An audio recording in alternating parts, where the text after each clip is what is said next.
Welcome to the Leader Mentality Show where Rob Clemens and Nick DiStefano is back with us today. Thanks for having me. All right, man. I did that little game showy sounding. Nick DiStefano. We're back. I apologize to the viewers. Don't come on down. Yeah, I've been watching too much late night TV or something. But anyway, well, listen. We had a great show last week. It was a lot of fun to talk about. Yeah. But I had teased the idea of a show that we're going to be doing today, and it's called Mastering the Art of Active Listening. And I'm going to tell you something. The art of active listening is honestly, I believe, the key to life. It's not just the key to being a better salesman, to being a better manager. It's to be a better husband or wife. It's to be a better parent. It's to be a better friend.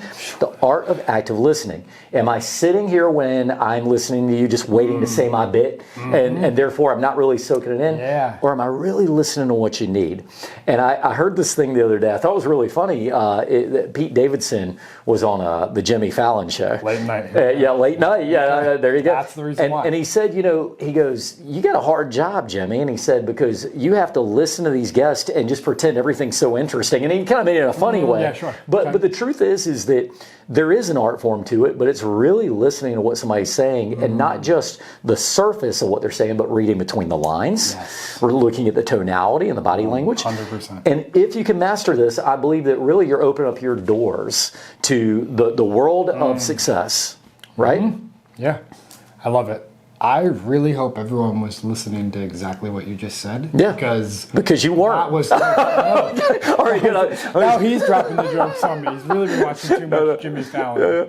The reason I say that is because I truly think just the idea that active listening is the key to so many areas of life. It's a perfect way for us to open the show because, when we talk about the leader mentality, some people have leadership roles by, the nature of their job. Sometimes some people are leaders as parents, some people are leaders as employees, but leadership is a verb and active listening is something we do. It's not passive. It's not just sitting here and, hearing it in your ears. It's letting the person know you've heard them. It's leaning in. It's, being curious. To go back to a past show, it's being curious. So when you say that it's key to all these areas of life, it makes me curious about, where have the times been that active listening has failed you, right? Or maybe it makes me also wonder,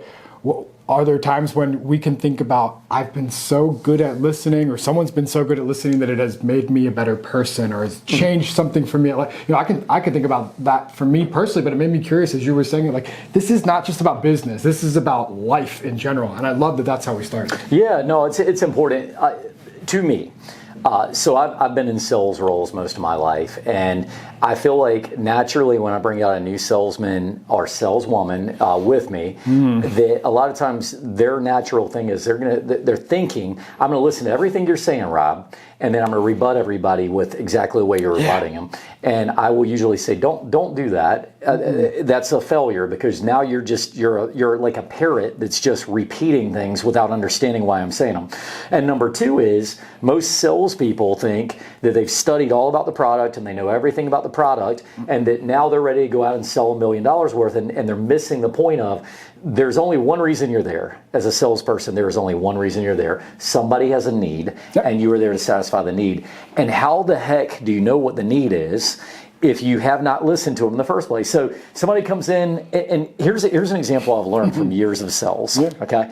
Sometimes people tell you they think they need something, and if you ask them questions and you say, well, tell me about why you believe that, and you actively listen to what they're telling you, you'll find out that what they think they need is not what they need at all. Absolutely. So now you find a different solution for them, and I'll hear this out of people quite often in my sales career. They'll go, nobody else said that to me, Rob. Nobody else even mentioned that to me. And it's not that I'm doing some magic trick or trying to fool them into doing something. I'm just literally listening to what you're telling me you need, and can I provide that? Yeah, you're listening, and then it's almost like I think of it like, it's like a sweater almost. Like people have like these little and it's funny I'm wearing a sweater, but you could almost find a thread of curiosity, and it's our job as active listeners to unravel that, to ask the next question, to let the person know, hey, I heard you say this. And it makes me curious about if we are the best person for you. Maybe we're not. Right? You know, and it's they're like, whoa, like I didn't expect you to say that. Yeah. And then they think, well, okay, maybe they really are listening to me. They're not here to just pitch me. They're here to actually hear me out and how I'm unique as a customer compared to other people. You know, and you can do the same thing with employees. You know, we set these standards and then someone comes in and does something different and we could go, all right, well, you don't fit in line, or we could try and figure out why and ask the question and listen to what their experience is and then actually determine if they are the right fit, rather than just going, okay, well, they don't fit our company, see you later. You know, but we're not curious and we don't take the time to slow down and listen, and it's so important. So let's talk about, how do we do it? We've said active listening a whole bunch, and I feel like there's a little flaw in what I did today, because I dived right into, you know, here's how it's good and all these things, but the real point is let's start back from a moment and say, what is non-active listening? Can you kind of help define that for the crowd? Sure. Well, so I love the question. Non-active listening is almost when a person is, one, you don't know that they're listening. So I say to people all the time that, you know, if you don't tell me you're listening or show me that you're listening, your ears do not have the ability to talk. You have to use your ears to hear, but listening is using all the rest of your body language, your tone, the way you carry yourself. You know, if we go back and we look at our film here and we were to look at you starting, you might have jumped right into active listening. But I don't know, I felt like I was a little exaggerated. I'm sure Lauren will watch this and be like, what the heck was Nick doing? But I was like, oh, okay. I'm going to she's like, why is he getting so close to Rob? What's happening? Like, I intentionally leaned in, because it's, non-active listening is thinking, okay, I've just heard this person, and then I start talking about my point. You know, there's this wonderful research study that I just read about this thing called boomer asking, and it's not boomer because terms of like so anyone that's a boomer and you're listening to this, it has nothing to do with generation. It's not age related. It's like boomerang. So it's me asking you a question just so that I can boomerang it back and tell you the answer of the same question that I've just asked you. So it's me going, hey, how was your weekend? And you tell me your thing, and then we've all experienced this. Then rather than actually asking another question, oh, fantastic, tell me about, you know, this thing that you did. I want to know, like, what was your favorite restaurant that you went to while you were in Charleston this weekend? What I do instead is I'm like, oh, cool. Let me tell you about what I did. I go right. So at that point, do you feel heard? No, that's non-active listening. It is you ask the question just so that you can talk, right? And everyone has motives for why they're talking, but if you don't listen actively, you're going to miss it. You made me think of, so when I was getting into my career, and this is a little segment of the show we like to call Rob Talks About His Life. Ooh, I'm definitely going to actively listen now. Here we go. You know, no, but it's taking notes. It's a simple thing, but it was one of my first, you know, semi-professional jobs. And there was this high-powered, you know, GM, regional manager kind of guy. And he would come in the room, and you know, he did the right thing. We always hear this as leaders, you know, go in and acknowledge all the people in the room and get to know your people. But he'd do this thing where he'd go like, he'd be like, hey, Rob, how you doing? And before I could answer, he's walking up to the next person. I'm like, oh, hey, thanks for trying. I guess I didn't say anything fast enough. And so that is not active listening. No. It is perpetrating like you're active listening or attempting. Pretending that you care. And so in this way, I think that the most common thing is I like your boomerang idea. If you want to actually hear somebody out, I think sometimes women are better than men at on the surface. I'm not saying all of them, and I'm not stereotyping, but I listen to the way that my wife communicates with her friends, and a lot of times it'll be like, you know, how did you feel when this happened? And they'll be like, blah, blah, blah, and she goes, well, what did you think next? And there's this great flow of gathering information to empathize, and then by the end of it, you'll say, how was it? And she'll break it all down. Sometimes I'll get home and my wife will ask me a question about, you know, some, conversation I had with a friend. She'll be like, well, so what did his dad think of that? I'm like, how the heck would I know what his dad thinks? But I wasn't listening to that. right. What are you talking about? But the idea is, and what I'm saying is, it's not that I wasn't listening, but there is a boomeranging aspect that if you do that, you're actually further engaging the person and giving yourself more ability to do it. And I feel like the guys sometimes will we're staying on the surface so much where women are digging deeper. And so that can be a very powerful sales technique, but you also have to know limits to everything, right? Sure, absolutely. Especially in the sales presentation, you just can't keep asking questions forever, but. Sure, absolutely. But I think it's, you can't keep asking questions forever. You have to ask with intention. And I think that's what it sounds like your wife is doing, or what, that a lot of folks do really well is that they're great at actually asking with intention. Then they mirror what the person says. So they say, oh my gosh, my day was awful and this thing happened. And, they mirror it back and they say, oh, your day was awful. What about this thing, right? And they paraphrase it. That's a fantastic skill of active listeners. Is they say, what I'm hearing you tell me is this, this, and this. Am I on the same page, right? Yeah.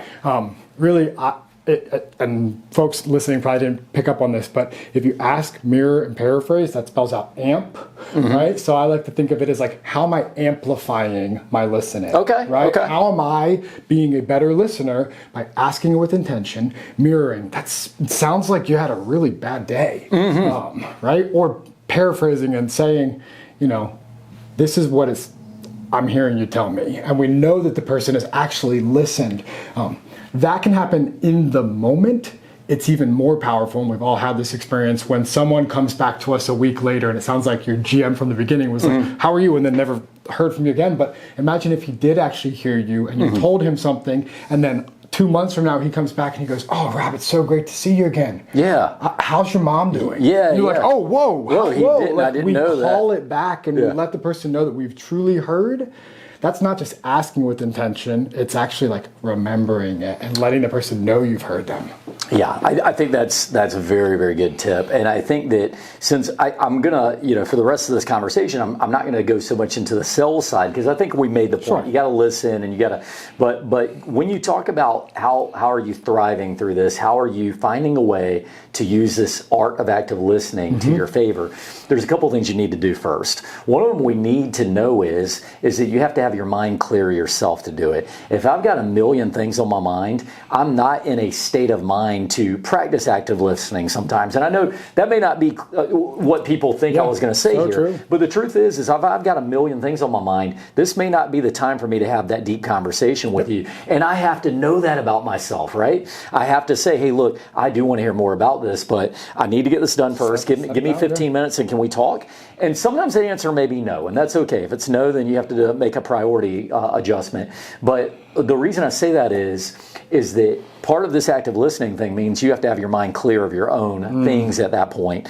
Be engaged. But if you got a list of things that are way important to you at this very moment, I would say to you, that may be the thing you need to take care of before you can engage in that. But at the same time, if you find yourself, know thyself, if you're always more important than the person you're talking to, you may just have a problem. And at that point, you're not actually going to actively listen. Right. It's you don't, at that point, you don't care, right? To actively listen, you got to actually care. You actually have to care. You actually have to care. It sounds so simple, but like, don't be a selfish jerk and like think that, everything you have to say is the greatest thing. And I know everyone listening to this, that's how they are. No one's listening to this going, well, you know what, I'm a jerk and I should listen to this so I can be a better person, right? But I think that the reality is like, we ask questions, but if we don't ask ourselves the questions, is what you're saying, right? Like if we don't set the boundary of like, do I need to give this person the time now and like make that decision? And even to go back to some of our resilience conversation from the last show of, we have to be able to come back to center and like come and be in the moment and think, it's okay if I spend a little bit of extra time and have this conversation, or if I can't, I need to be honest and say, I can't do this right now, but I can do it in another 10 minutes. Yeah. And that's what you're saying. And I 100%. Appreciate that. I don't think that's easy. I don't think it's easy. It's not easy, but you have to, some of it goes back to the awareness we always talk about. And look, here's the other thing I'll say that is a technique of mine, and believe me, I'm not the expert of all things when it comes to this, but what I mean is I like to listen with my eyes. Now, what I mean by listen with my eyes is obviously if your eyes are fully engaged, like a psychopath.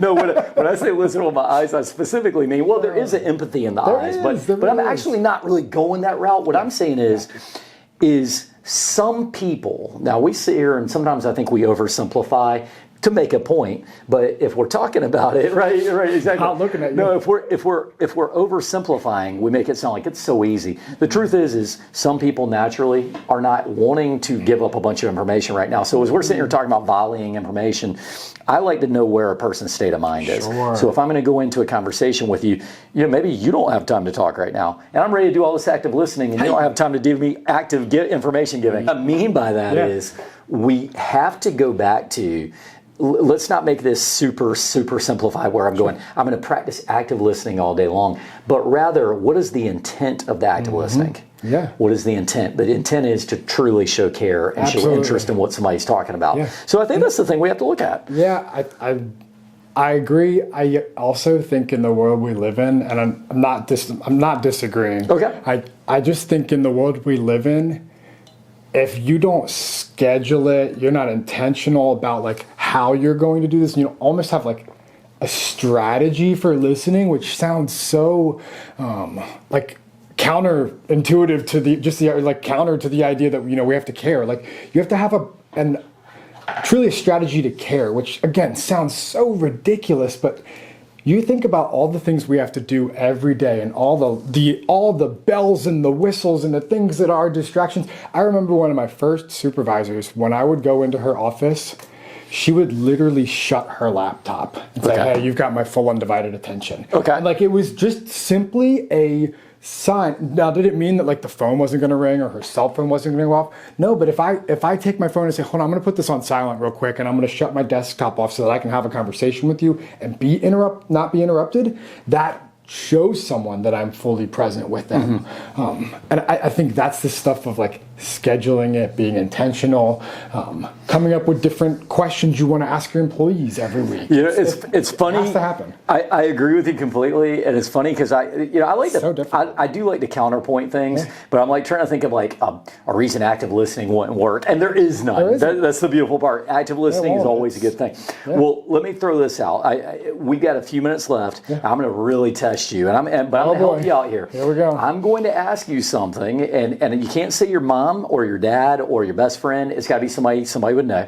Give me an example of one of the best active listeners that you've seen, but it has to be somebody that people would know. And if you don't have one off the top of your head, I'll go first. I'll let you go first because I've got two, but I'm trying to think of an example of it. So I'm going to tell you about a person that when I start talking about her, maybe you'll figure it out. She has become sort of a worldwide phenomenon. She's been an actress. She has been an author. She has hatched the careers of many people, including Dr. Phil. She got her career started talking to people and actively listening to them. And who am I talking about? You're talking about Oprah. Oprah Winfrey. Yeah. We're talking about one of the world's more wealthy people. And you go, how did she get it started? Well, it was through the act of basically active listening, which that's a little too much acts in one word. But my point is, she got into a career where she said, "Hey, tell me about what's going on." Listened, pulled the information out, and was able to extract information and give information through this very powerful technique. I love it. I love that you went there. And I couldn't agree more. One of the things I think she did, though, and it's why I'm going to pick the person I'll pick, is that she connected with people, right? When we actively listen, we are connected with others. People feel something, and there's a massive sense of emotion. The person I think of is specifically, I think of Princess Diana. Okay. Right? And the reason I say that is because I think some of what she did in the AIDS crisis was she connected with people. She went into spaces and she listened. I think about the royals and what they can and can't actually do, and you think about like the Queen. And, I wouldn't say that from like and I'm sure she was a great listener. She had tons of audiences and tons of people who talked to her, and she heard everything under the sun for decades on decades.